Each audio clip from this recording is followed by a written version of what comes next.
හයි ළමයි. ඔන්න ෆයිනලි මම හතරවෙනි දවසේ වීඩියෝ එකත් අරගෙන ආවා. ඉතින් කොහොම හරි මම මේකත් එඩිට් කරගත්ත එක සම්බන්ධයෙන් ඇත්තටම මට ලොකු සතුටක් තියෙනවා. දැන් ඔයාලා මොලේ ඉඳන් මගේ වීඩියෝස් ටික බලුවා නම් දන්නවා අද මොකද තියෙන්නේ කියලා. අද ආච්චි අම්මගේ 84 වෙනි උපන්දිනේ. ඉතින් අපි හැමෝම හිතුවා ඒ වෙනුවෙන් දානයක් දෙන්න ඕනේ කියලා. මේක හැම අවුරුද්දකම කරනවා. අපේ ආච්චි අම්මගේ උපන්දිනේට අනිවාර්යෙන් අපි පාටි දාන්නේ. පාටියක් වෙනවට එයා ආසම දේ තමයි දාන පින්කම් කරන එක.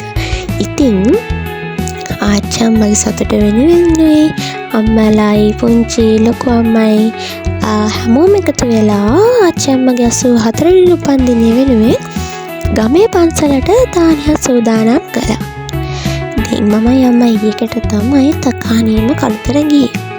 ඉතින් පන්සලට යන්න කලින් ගෙදරදී දානට අවශ්‍ය කරන බඩු ටික හදාගෙන එතකොට පිරිකර හැම දෙයක්ම හදාගෙන කරගෙන තමයි අපි ගමේ පන්සලට යන්න ලෑස්ති වුණේ.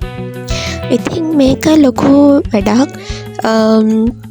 හැමෝම දැන් මේ කාලේ කරන්නේ කේක් එකක් කපලා බර්ත්ඩේ පාටි සමරන එකනේ.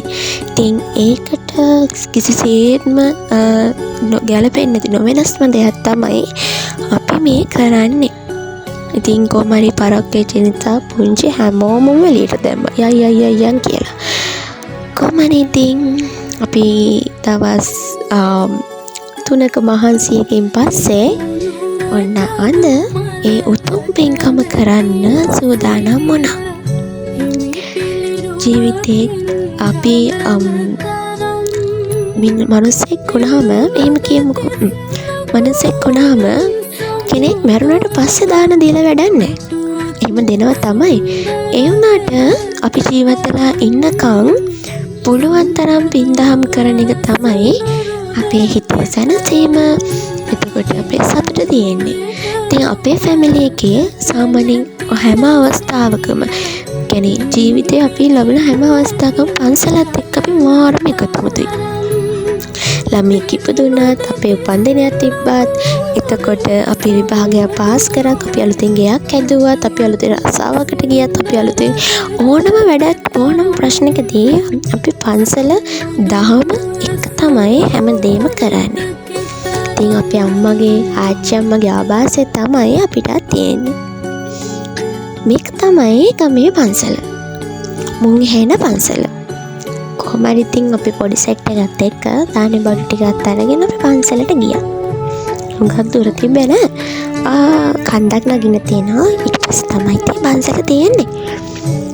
ඉතින් මං වැඩිය කතා කරන්න සූදානමක් නැහැ.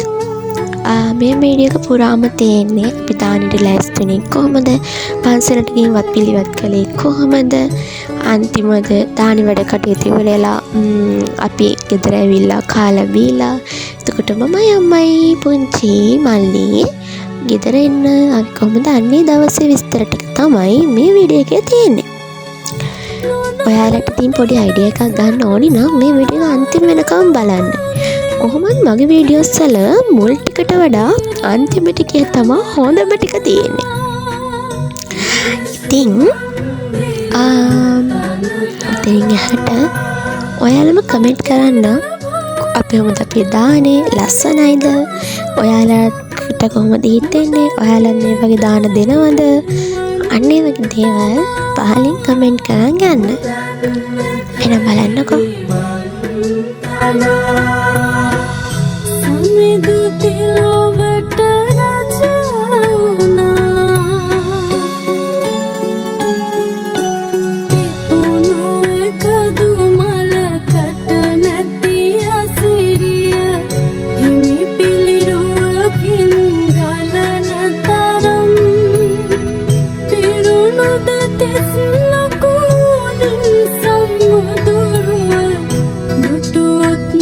Sundara veda ke taram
දිනායාමේ සියලු කෙලෙසුන් දුරු කෙරූ දෙනෝදාහක් මෙතෙර කරවා නිවන් පුරේ මගසදූ නමස්කාර නාද දේහදේ ආවෙලා උතුම් දෙපානන්දනා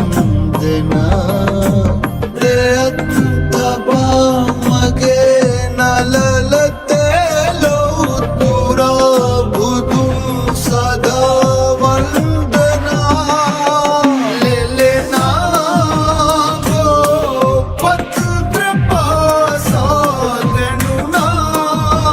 බෝ සතුව කරුණා නසනාලෝ අන්ධකාරා සම්මාසම්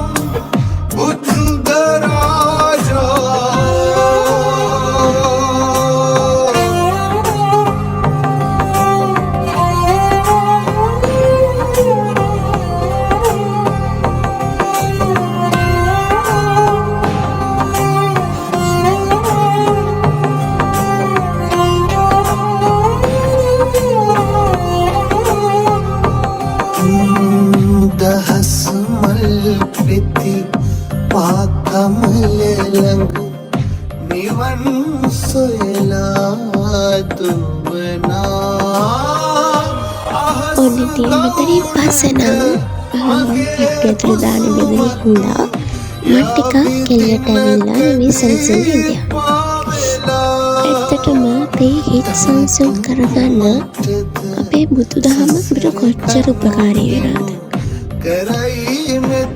ඔහේ පන්සලකට කිසිම සත්‍යයක් බාධයක් නැතුව නිස්කලංක තැනක ඉන්න අතර මම ගොඩක් ආසයි.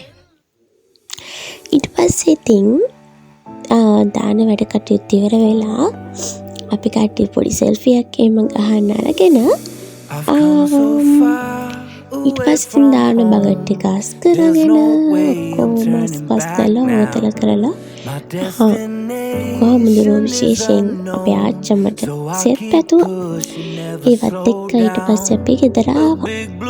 ඊට පස්සේ ඉතින් කාලා බීලා ණයත් එක්කත් කතා බහ කරලා මම යම්මයි පුංචි යන්න පිටත් වුණා. ඉතින් යන්න එක ලේසි වුණේ නෑ. පොඩ්ඩක් ඉතින් යන්න හදනවා ආයෙ වාඩි වෙනවා. යන්න හදනවා ආයෙ වාඩි වෙනවා. ඔහොම තමයි ඉතින්. ගමේ කට්ටිය සෙට් වුණාම එන්න හිතෙන්නේ නෑ ඉතින්.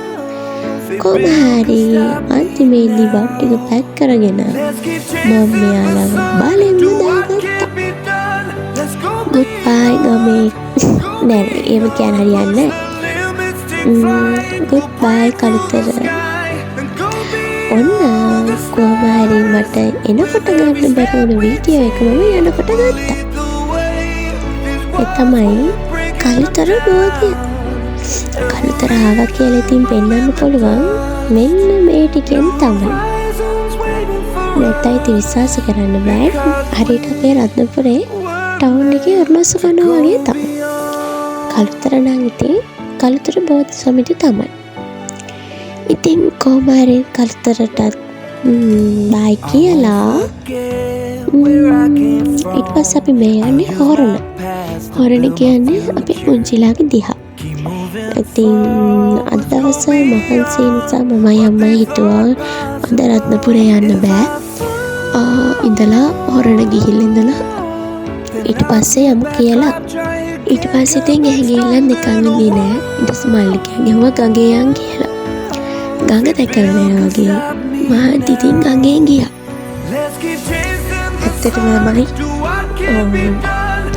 විශ්ව හදන මේ ගඟක් දැක්කම දැන් කිඹුල්ලු ඉන්නවා. කලින් නම් කිඹුල්ලු නෑ.